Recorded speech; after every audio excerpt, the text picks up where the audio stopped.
تو آپ لوگ مجھے ویڈیو کے اندر بتائیں گے کہ ہم لوگ جو اس ایج پر پہنچے ہیں تو ہمارے پرابلم بھی تھے اور ہم آج ان کو ٹھیک نہیں کر پاتے، لیکن ہم کوشش کر سکتے ہیں کہ آنے والے جو اسٹوڈنٹس ہیں ان کی لائف میں ایسا نہ ہو۔ یہ ویڈیو ان لوگوں کے لیے ہے جو واقعی کچھ سیکھنا چاہتے ہیں اور کچھ بننا چاہتے ہیں۔ اگر آپ کچھ سیکھنا چاہتے ہیں تو ہماری ویڈیو میں آخر تک رہیں، اور اگر آپ کچھ سیکھنے کے ارادے سے نہیں ہیں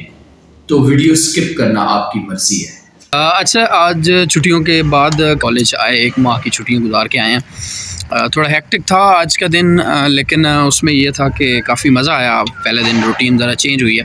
اچھا، یہ ویڈیو بنانے کا میرا مقصد یہ تھا کہ کیا ہوتے ہیں کہ ہمیں اسٹڈی کا پرابلم ہوتا ہے، ہمیں یہ ہوتا ہے کہ ہم لوگ اس وقت اس طرح اگر یاد کر لیتے، اس طرح پڑھ لیتے اور یہ کام کر لیتے، ٹیچر ہمیں یہ کر دیتے اور ہم اتنی محنت کر لیتے تو کر سکتے تھے، لیکن اب بھی ہمارے پاس وقت ہے کہ ہم آنے والے بچوں کو یہ بتا سکتے ہیں کہ یہ فلاز ہیں، تو ان کے اندر جو ہے وہ تبدیلی کر لیں۔ تو اس لیے میں یہ آپ سے کہوں گا کہ آپ مجھے یہ بتائیں کہ کون کون سے ایسے ویک پوائنٹ ہیں جو میں ان ایکسپرٹس کے ساتھ ڈسکس کروں اور اس کے ساتھ ساتھ جو ہے ان کا حل بھی ڈھونڈا جائے۔ تو اب اس ویڈیو بنانے کا مقصد یہ ہے کہ آپ میں بھی جو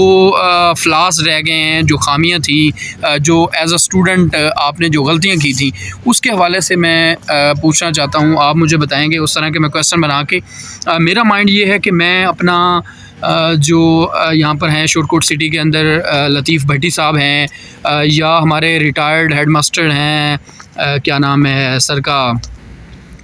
غضنفر عباس کاٹیا صاحب ہیں، ساتھ میں سلیم صاحب پروفیسر ہیں، ریٹائرڈ پرنسپل ہیں ڈگری کالج کے، ایک پورا انٹرویو بنا کر میں ان سے ڈسکس کروں کہ ان مسائل کا حل کیا ہے، کیونکہ ان کا ایکسپیرینس اتنا زیادہ ہے اور وہ اس چیز کو جو ہے نا وہ سولو کر سکتے ہیں۔ تو آپ لوگ مجھے ویڈیو کے اندر بتائیں گے کہ ہم لوگ جو اس ایج پر پہنچے ہیں تو ہمارے پرابلم بھی تھے اور ہم آج ان کو ٹھیک نہیں کر پاتے، لیکن ہم کوشش کر سکتے ہیں کہ آنے والے جو اسٹوڈنٹس ہیں ان کی لائف میں ایسا نہ ہو۔